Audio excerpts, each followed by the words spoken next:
la loi de l'offre et de la demande, ça n'existe pas. Il y a la loi de l'offre d'un côté et la loi de la demande. Pour ce qui est de la loi de la demande, vous allez voir que c'est relativement simple à comprendre. C'est un truisme. Alors, si on considère un bien ou un service marchand, c'est plus facile parce qu'on a une notion de prix par rapport à un bien non marchand où il n'y a pas nécessairement de valeur monétaire a priori. Disons un bien dont le prix serait P.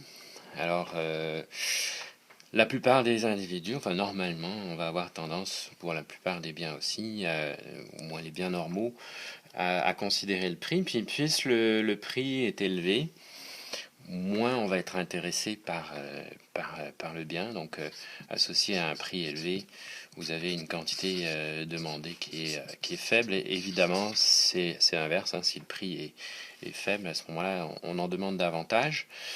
Et puis par ailleurs, si le prix augmente, ce qui revient à dire qu'il y a une variation dans le prix qui est positive, on va demander des quantités moindres. Donc vous avez une variation négative dans les quantités demandées. Donc ce qu'on dit à ce moment-là, et c'est ce qu'exprime la loi de la demande, c'est que les prix et les quantités demandées sont reliés de façon inverse, opposée ou décroissante. Alors ça peut s'illustrer graphiquement si on prend le prix, puis une fonction de demande, donc la demande qui dépendrait du prix. L'idée c'est que si donc votre prix augmente, la quantité demandée diminue. Donc on a une relation négative de même. Ça veut dire que un petit bonhomme qui se déplacerait sur la courbe irait vers le bas.